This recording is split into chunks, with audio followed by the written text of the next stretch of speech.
자, 오늘은 죽기 살기로 3년만이라고 하는 책, 저자는 신동일 씨라고 하는 분입니다.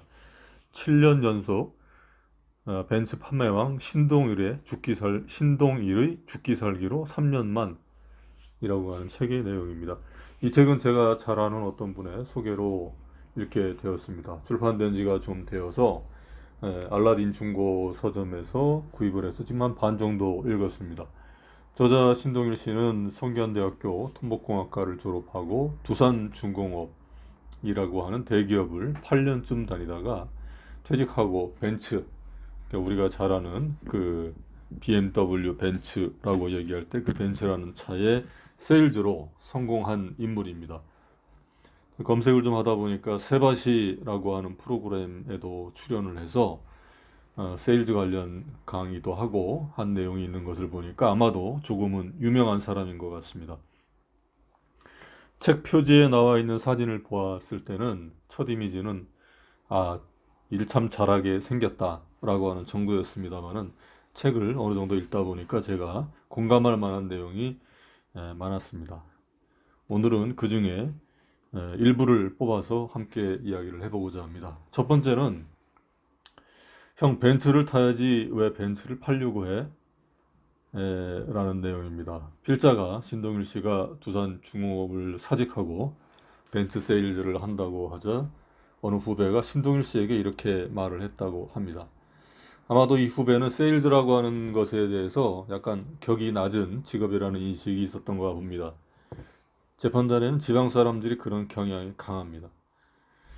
그런데 신동일 씨는 처음에 이 말을 듣고 충격을 받았다고 하는데요. 보통 사람들은 누구나 뭐 다 그렇겠지만은 아마도 왜 그 좋은 직장을 두산중공업이라고 하는 좋은 직장을 그만두고 물건을 탈러 다니려고 하느냐라고 하는 생각을 할 수도 있죠. 그런데 신동일 씨는 세일즈에 대해서 전혀 그런 의식을 갖고 있지 않았다고 합니다.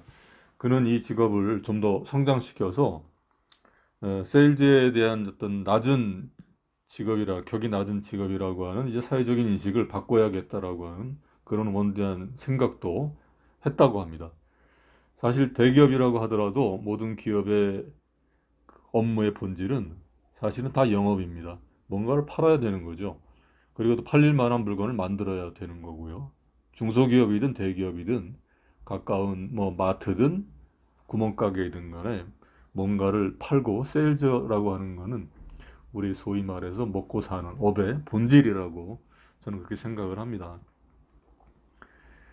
아마도 신동일 씨도 대기업을 다녔기 때문에 대기업이나 중소기업이나 업이라고 하는 걸 뭔가를 팔아야 되는 거다. 내가 뭐 벤츠를 팔든 아니면 뭐 일반 뭐 국산차나 뭐 중고차를 팔든 뭔가 판다라고 하는 것에 대해서 아마 많이 훈련이 되어 있지 않았나라는 생각을 좀 합니다. 그리고 어쨌든 그는 후배의 말대로 퇴직금으로 자기가 타고 다닐 벤츠를 한 대를 뽑았다고 합니다.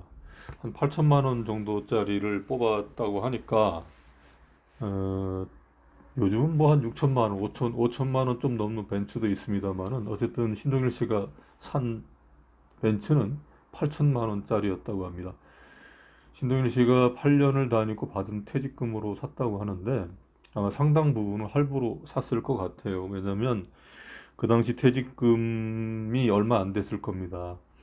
보통 그 새로이 도입된 제도가 이제 퇴직금 중간 정산을 해서 그 계속 이렇게 누적되지가 않았어요. 그렇기 때문에 이제 몇 천만 원 되지 않았을 겁니다.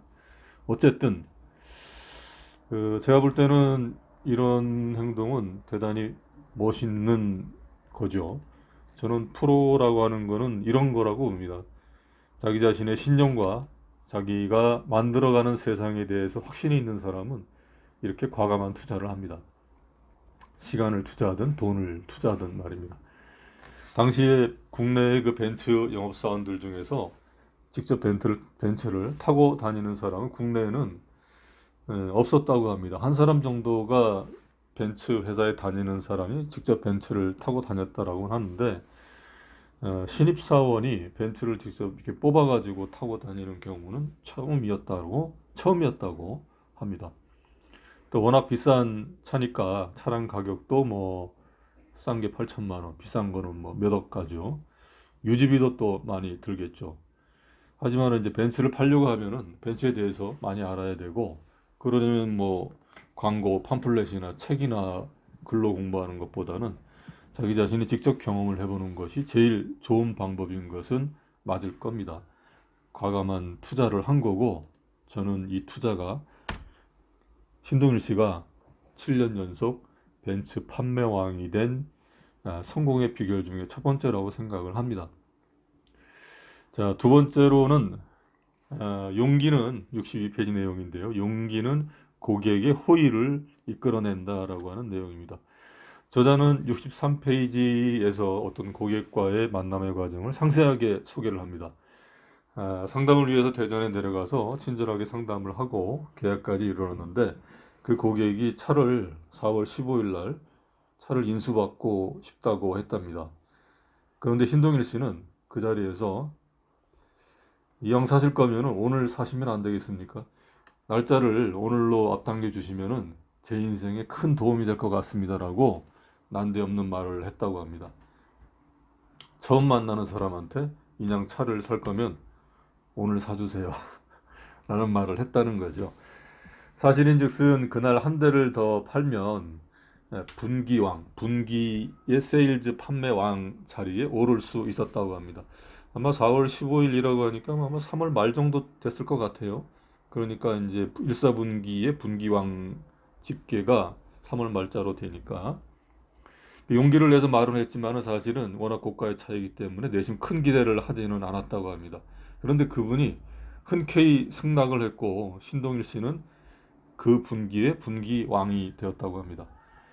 제가 이 일화를 이야기하는 것은 이것이 사실은 제가 알고 있는 성공의 비결 중에 하나입니다. 사람들은 각기 자신들만의 리그가 있습니다. 유유상종이라고 하죠. 그리고 상류층들이나 돈이 많은 사람들 또는 어떤 분야의 뭐 소위 초고수들은 그들만이 이해하고 즐기는 어떤 코드 같은 것이 있습니다. 이 두 번째 이야기처럼 용기 있는 사람들을 좋아하고 또 프로를 좋아하고 약간 또 무모한 도전을 하는 사람들을 좋아합니다. 그리고 그런 도전을 하는 사람들을 자기 옆에 두어서 자신들의 울타리를 강화하려는 성향이 강합니다. 소위 요즘 TV에서 말하는 인싸라고 하는 거죠. 그 옛말에 미인은 용기 있는 남자를 좋아해 라고 하는 말이 있는데요. 비단 미인들만이 아니라 세상은 제 생각에는 용기 있는 사람들의 것이고 그들의 도전과 용기가 세상을 만들어 나가는 것 같습니다. 아직 이 책을 다 읽지는 못했고요. 다음 시간에 나머지 반을 읽고 좋은 내용을 가지고 다시 뵙도록 하겠습니다. 감사합니다.